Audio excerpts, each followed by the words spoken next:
Hey everybody, I'm going live very briefly.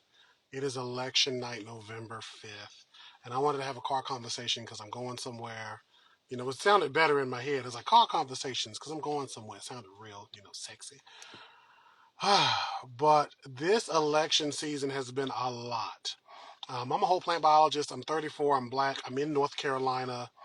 And there's just been a lot of stuff going on. A lot of you all have been supportive of me, whether we agree, disagree, or you are voting for Kamala or not. And then a lot of you, or some of y'all kinfolk, have been trying to run me amok.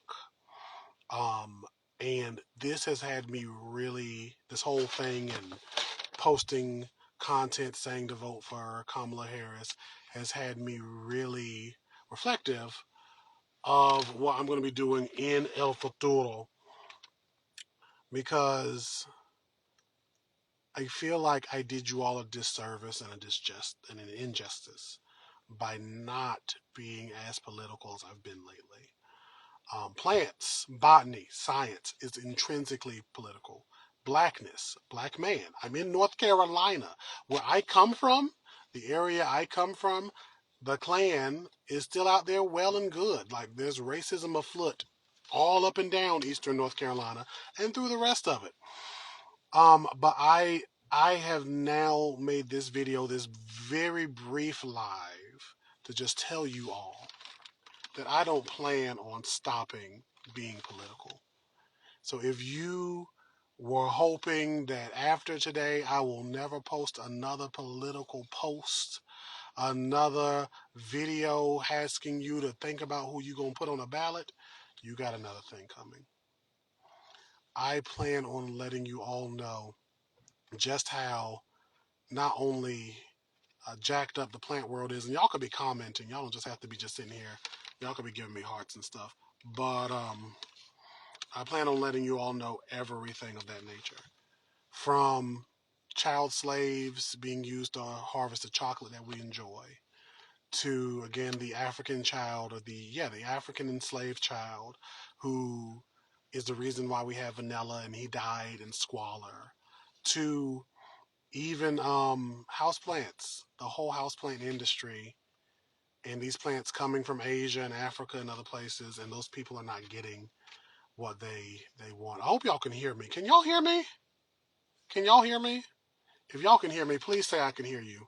I just thought about this. Maybe y'all aren't typing anything because y'all cannot hear me. Ooh, how did this get on? I really hate when this happens. This is how the people who vote green look every time she disappears. When Kamala Harris goes back into Kamala Harris, Jill Stein goes back into hibernation every 4 years, and they iron a pantsuit of hers in solidarity. Why is this on? But there we go. I came in late, so not sure what we're talking about yet. This is basically me telling you all a pledge that I'm going to be more political or continual political. I'm going to post things about politics. I'm going to post things about blackness. I'm going to be more overt because I need people to know that they know that they know that they know that plants that we enjoy, the environment and everything else, that is intrinsically political. And while some people, white folks, may have the privilege to um, be able to go into planty spaces and not think of politics. As a 6'3" African American in North Carolina, I don't have none of that. And I'm not going to kowtow, as I have in the past, to that anymore. So that's pretty much what I'm saying. Very short live. I'm about to go and eat. I'm going to watch some funny stuff on YouTube. I usually tune into the election. Typically, what I do is I watch the election, but I'm not going to. I'm not right now because I'm just tired. And this has been a stressful election. To really have people cussing at me and talking at me sideways, telling me what civil rights leaders would have done, is outstanding. To have people saying all of that is outstanding. Is that Powhatan? And Dude Plants. So, Will of the Whispers, I need you to DM me because I have questions. And where are you? Please, Will of the Whispers. I'm going to take a screenshot because I want to talk to you later. Um, but yeah, plants are political. Plants, if you from the cotton, sir, that is a true tree. I am a true tree. And if you want to climb this tree, give me a little bit of a climb. I'm not going to go there. We're not being nasty right now. We're being serious.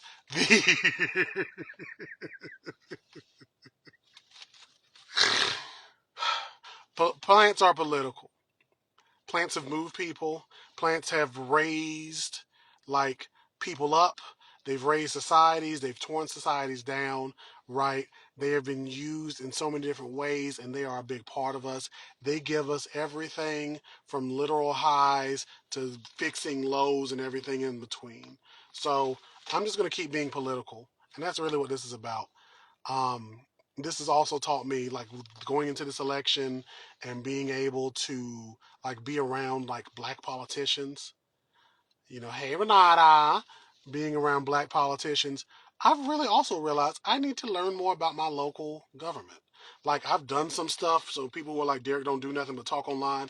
I've worked in nonprofits. I've helped to collect and give away tens of thousands of pounds of food, of vegetation to people. And to see children and older people get like a bag of corn, you know, $10 at this point worth of corn, $10, $20 worth of corn for free and be able to give that away is outstanding. To be able to give away great grapes, blueberry. My church, we gave away chickens Thanksgiving several years ago, like literally 6 or 7 years ago. We gave away chickens and to feed people and to see people at a gas station just happy. I love that stuff, and I need to return to that too, in some way, shape, or form. But definitely talk to me. I should have a live one day about nonprofits, but it's going to be private. It ain't going to be for everybody to see. Like that'll be a private conversation, no recordings, no nothing, because I need to be able to be fully uncensored. But and I'm on a nonprofit board now, but like I want to get back to the food security of it all. But nonetheless, that's it. That's all I came to say. I hope you all, no matter who you voted for, I hope you all are not stressed. If you did vote for Trump, I don't really have much of. I mean, I'm supposed to be praying and Christian, but I don't know. If you voted Trump or Green, I don't know. But at the end of the day, I'm believing that people are gonna be all right. Renata, hit me up after this. But that's pretty much it. Plants are political. I'm gonna be talking about it. I want to do monthly series where I talk about different plants. I have different ideas of other things I want to do.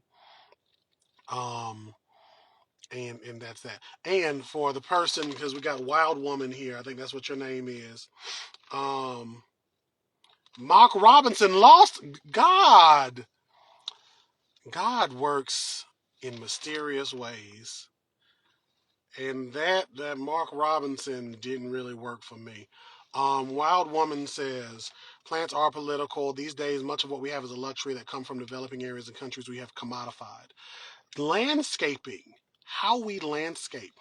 I thought about this several months ago.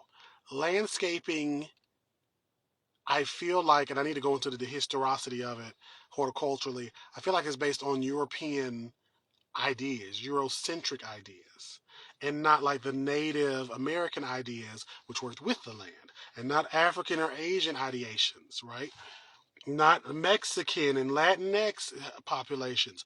All of that information somebody has somewhere, hopefully, but a lot of information has been lost with something as simple as landscaping, right? Something as simple, I was not supposed to be up here this long, something as simple as literally saying what plants we grow and where. We have plants shipped from all over, crepe myrtles from, I think, Japan, Japanese honeysuckle I grew up with in New Bern, North Carolina. It's from Japan. Like Lycoris, the spider lilies I talk about every so often. Loved them as a child. A Confederate ship captain brought them and probably Negroes when he was on a trip, and he brought them over. So you definitely kill your lawn, or get rid of your lawn, and grow food. It's definitely something. Whenever God blesses me with a house, I'm gonna do like my buddy Brie Arthur do, and I'm gonna have a food because she has like grass and lawn, but she has a lot of food, and I really want to just like take it up a notch and just have like all the food I can. It is. I'll do environmental history. Love to chat with you more. Matt Cass, please hit me up. Um, Fit Pacific Northwest, please grow the food. 1,000% it is. Look at gardens and agricultural history from France and Italy. There's a whole history behind lawn culture, monarchies all over Europe. You see, y'all know. This is why I don't even really have to talk about this. Fatigia japonica literally says Japan in the name. Landscaping is best and easy if you mock what happens on the side of the highway. Look, I took a sunflower. Don't tell nobody, y'all. I took a sunflower over 10 years ago from the side of the highway. They had the sunflower highway project that they started. And one of them, I think like a bird ate the seed, pooped it out, and it was just in this random location. And I took that sunflower, and they don't transplant well, but it worked for me, and I loved that little thing. I did. I loved it. I got rid of a lot of our grass and placed it with native beds and herbs. I would like literally native grasses. I would want my yard to look like almost like a meadow, and then with like raised beds and everything. And even if I was like, if I have to have grass, I'm going to do as much wildflowers as I can. But I'm going to be political. Everything we do with plants is political and in some way is shaped by colonialization, is shaped by lies, is shaped by religiosity, is shaped by prejudice, and is shaped by something that can negatively impact us. And what I hope the people who have left have learned is I don't care nothing about you leaving. I started this page 6 years ago, and I talked onto the camera to myself for hours, hours, hours. I wish I still had those videos. They are somewhere deep down in this. Hours on Facebook. I would make a tea back when I didn't realize I should have things already made. 3, 4 hours, I'm making a tea talking to nobody but myself. I talk to myself off the camera. People leave. I don't care. But those people were not aligned with where we're going, and maybe they come back, maybe they don't, but I don't care. And then also, the people who was coming at me sideways in the comments should learn I was talked about like a dog from the time I was 10, 11 until I'm 34 now. When did that stop? Somewhere in my 20s. I was talked about by most of the people in my city, high school, middle school, everything. There's nothing you all can say to me that has really a negative impact on me. And usually I giggle and laugh because I feed off of trolling people and tricking people. And I don't know why. And if somebody can help me figure that out, that would be dope. But that's it. I'm going to go and eat. I'm hungry. I'm tired. It's been a long day. I left the gym. I'm feeling golden, living my life like it's golden, girls. And I'm going to go to bed eventually. But nonetheless, y'all keep it easy. Again, I'm going to keep being political. That's really what this is about. Make sure I read this last comment. My granny taught me to forage and transplant plants from the side of the road. That's how I got my mullein, which is medicine. Man, look, I got the mullein I got allegedly from a parking lot, and it's seeded all over this area. So like whenever I leave here, there's mullein and sages, not sages, bee balms that are out here that have seeded. So I've left my mark on this place, and I hope to leave it in a better place. Derek, I hadn't realized we had known you this long. I have been on Instagram since 28. Well, this Instagram, 2018. You have known me, some of you, for this is 2025 almost. So this has been 7 years. I think 6 years was this year, pretty much. So yeah, 6 years. Some of you. It's a long time. But nonetheless, y'all take it easy. And I am going